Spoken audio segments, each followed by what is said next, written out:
No, I'm saying Lauren introduced me to Puff. Oh, got you. I mean, I knew Puff, but it was more of a personal relationship after, we was at Cassie's birthday. I went to a seminar about death. Okay, you have to tell. Well, you're just telling me this now. I know, yeah. Please share. Why? I have a friend. Why were you there, and what did you learn? I learned that no one really dies, and that it's just an experience in the physical form, and we're attached to our personalities, but that we're just souls, and that we continue and continue and continue. The late Nipsey Hussle's former bodyguard recently made claims that have generated significant discussion. He alleged that following Nipsey's passing, Lauren London made unexpected decisions that surprised many people and dramatically shifted the public narrative. The situation became more complicated when Brick Baby, a figure closely associated with Nipsey, interjected to address long-standing online rumors. Though he did not explicitly state the details, his veiled hints about certain private conversations immediately drew attention. This brought back memories of Wack 100's past claims that he possessed private, sensitive footage related to Nipsey claims that were largely dismissed as attention-seeking at the time. However, when Brick Baby offered a similarly suggestive comment, omitting specific names or facts, the reaction was different. He implied that there was behind-the-scenes pressure regarding certain personal matters. Although he confirmed nothing, the internet quickly sensationalized his remarks, which deeply affected Nipsey's fanbase. Some people on social media criticized Brick Baby, calling him disloyal for even addressing the topic and suggesting he was attempting to damage Nipsey's legacy. Conversely, others defended him, arguing he was simply commenting on gossip that had been circulating in the community and online for years, even if it remains unproven. The online comments reflected the polarized views, with one user stating, "You can never destroy Nipsey's legacy," and another adding, "Who cares what Nip was doing in his personal life? He was solid and changed the culture. Respect the measure of a man." The most shocking moment came when Brick Baby claimed that Lauren London had allegedly become aware of these sensitive rumors before Nipsey's death. This statement stunned observers. If true, the online consensus suggested it would mean she was not completely blindsided by the tragedy. The implication was that she was already dealing with emotional distress and frustration prior to the event. Once Brick Baby introduced this element, the public's understanding of the entire storyline shifted. People began re-examining the timeline, connecting previously ignored details, leading to suspicion and questions.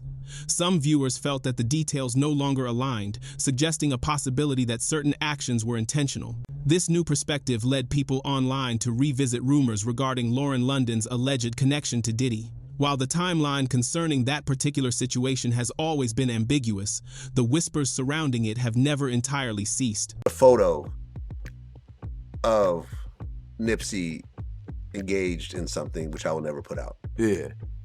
Right? And that's his personal business. Yeah.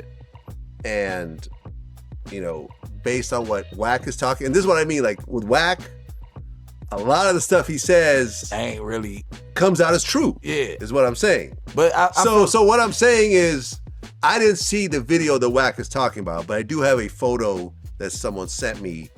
And it's definitely it's Nipsey in the photo, and I'm not going to go into any more details with that. Nah, I understand that, but then the video, right? It never said that it was man on man having intercourse. It's like a train was ran. Yes, that's from the narrative, whatever they put out, because I've never seen. Rumor blogs continued to speculate, heavily suggesting that Lauren London was associating closely with Diddy, even attending exclusive, industry-only events hosted by his circle. This led people to raise difficult questions. Why was Lauren's name suddenly appearing in these social circles? Why did her ties to Diddy seem to strengthen just as Nipsey Hussle's career was rapidly ascending? And why did some of her statements after Nipsey's death feel nuanced or off to those paying close attention? It is important to note that few people ever wanted to question Lauren, given the evident love Nipsey had for her. Nipsey and Lauren had built a family, and she was consistently by his side for every interview, red carpet appearance, and major milestone. She was his public partner. However, as her name is repeatedly linked online to Diddy's inner circle, people on social media have begun asking the most uncomfortable question of all. Was she truly a steadfast partner to Nipsey? Or was she maintaining relationships with conflicting interests without public awareness? The strategic removal theory. This is where the online discourse takes an even darker turn. For years, many people in the streets and online have refused to believe that Nipsey's passing was a random act of violence. They argued that he was too intelligent, too driven, and too respected to be killed over common neighborhood issues. The persistent rumor has always suggested that this was not merely a shooting, but a removal, a strategic, controlled hit orchestrated by powerful forces operating beyond the surface story. Nipsey was known for not conforming to industry norms. He did not defer to executives or rely on major labels for validation. He moved as an independent leader, respected like a king. The higher he climbed, the more he seemed to disrupt the control certain powerful figures held. This independent nature alone could have positioned him as a threat to the established industry machine. When combined with online chatter suggesting he possessed sensitive knowledge, had powerful connections, and was rising too fast to be contained, he appeared to some at the top like a major threat. Following Diddy's recent legal troubles and the conversations surrounding the RICO case, the internet erupted with unproven theories claiming Diddy was allegedly involved in orchestrating the hit. Regardless of whether these claims are believed, the core point that Nipsey's death was not random continues to circulate in online forums. The insider theory and confirmed connection. Online conversations began pushing a theory that if Diddy had any involvement, which has never been proven, he could not have acted alone. Internet users speculated that an insider, someone close to Nipsey, trusted by him, and unlikely to raise suspicion, would have been needed to feed information. The name most frequently circulated in comment sections was Lauren London, despite a complete lack of confirmation. The conversation gained traction when artist Jaguar Wright publicly claimed that Lauren was the one who introduced Nipsey to Diddy. While this was initially dismissed as exaggerated, old video clips then resurfaced. In one clip from The Breakfast Club, Nipsey himself stated, "It was Lauren who introduced me to Puff." This single, confirmed line generated a huge online reaction. The connection was suddenly fact, not just a rumor. Once this bond was established, theories multiplied. Viewers began to wonder, what if Lauren wasn't just a girlfriend? What if she was placed? Others suggested she might have been the unintentional link, bringing Nipsey into industry orbits he was actively trying to avoid. Viewing the situation from this perspective altered the context for many observers. Old photos also began recirculating, showing Lauren and Diddy displaying a level of comfort that made some fans uneasy, a familiarity beyond what would be expected between a partner and his industry mentor. In one of these photos, Nipsey is visibly standing in the background, appearing somewhat like a third wheel, fueling intense speculation in the comment sections. While there was no sign of immediate conflict or drama, the strange dynamic only seemed to make sense to people after they started re-examining the entire timeline. With the biggest rapper at the time, everything's great. By the way, isn't she? Lauren is the one that introduced Nip to Diddy. Diddy couldn't even get to Nip, even though he had ties in L.A. It was Lauren that brought Nip. Following Nipsey's passing, Lauren London gave a composed and emotional interview to Angie Martinez. A particular moment from that conversation continues to be cited by viewers because it was so jarring. Lauren quoted advice Diddy had given her, a detail the internet seized upon. She recounted Diddy telling her, "Look, boo, you've shown the world what it looks like to hold a man down. Now show them what it looks like when it all crumbles. That's your responsibility." This quote immediately caused confusion and scrutiny. Online users questioned, why was Diddy using the nickname Boo, which was a term of endearment Nipsey also used? Why did Diddy have such a personal level of access to speak to her in this manner? And why did his message feel so intense, almost like a calculated directive? Fans online felt the exchange carried puppet master energy, suggesting Diddy might have been guiding her through a predetermined public narrative. However, Lauren then revealed an even more baffling detail that visibly puzzled Angie Martinez on camera. She disclosed that she had attended a death seminar before Nipsey's death. This revelation stunned the internet.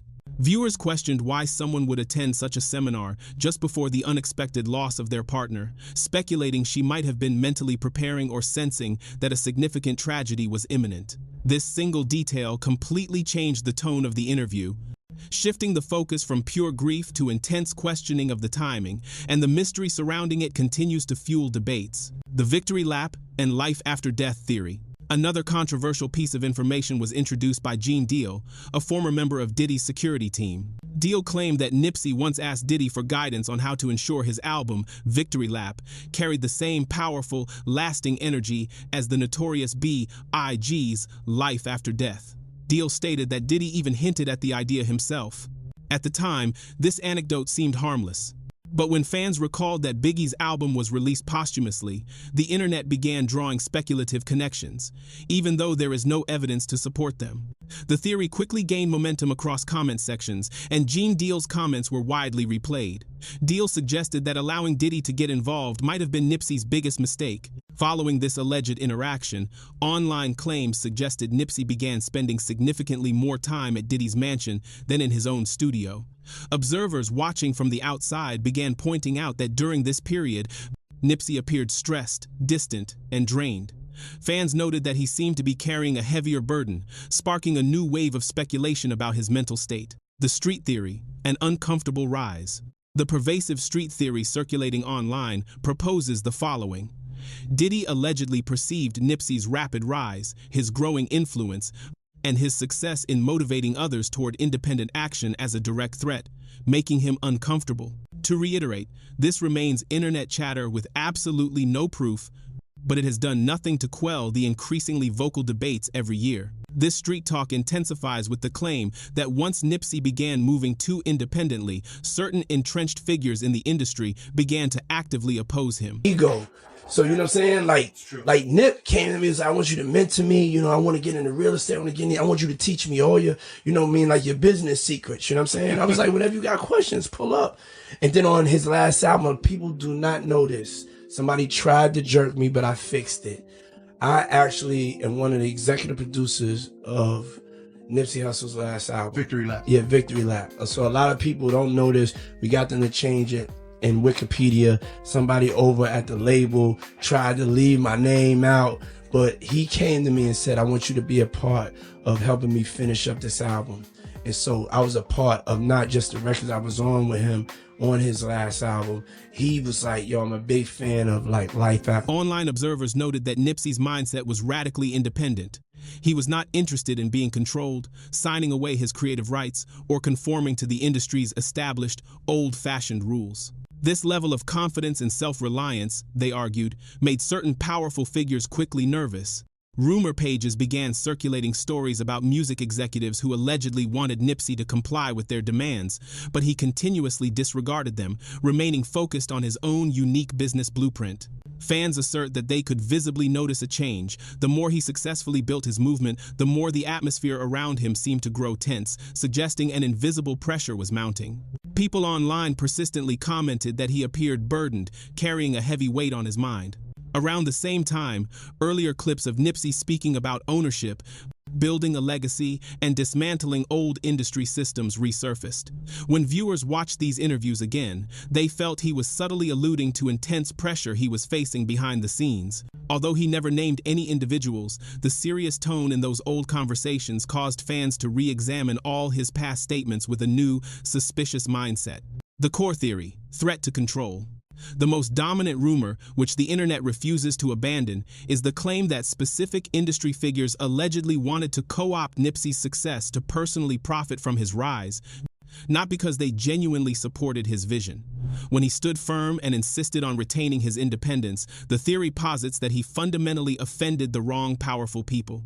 Regardless of whether these theories are based on truth or merely online speculation, the recurring sentiment in the community remains the same. When someone rises too fast, people already in power begin to panic.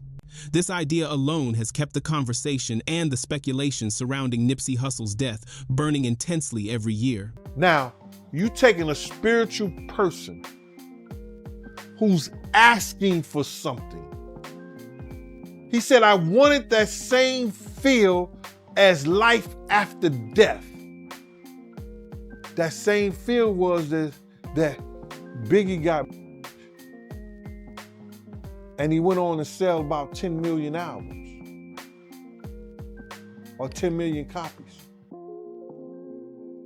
I was saying, you gotta watch what you say to demons, because it just might come. Online rumor pages persistently advance the idea that if certain powerful figures could not successfully control an independent person like Nipsey, their next step would be to attempt to remove him. While entirely unproven, even these street theories suggest that an insider would have been necessary to enable this, someone who could grant access to circles or situations Nipsey would normally avoid. This is the point where social media speculation consistently shifts focus to Lauren London, entirely based on conjecture, not evidence. With Diddy currently facing legal consequences, online users are now predicting that more names connected to him may surface, leading to an extremely active discussion in comment sections. One user wrote, summarizing a common sentiment, "I always believed this. I never trusted Lauren since people first started saying she got Nipsey hurt. Tanisha said it first, and people mocked her, but she was telling the truth." Another commenter recalled a significant detail. "Remember when Lauren said at the memorial she didn't even want to show up? She said she talked to Puffy and he convinced her to be strong for him and for the loss."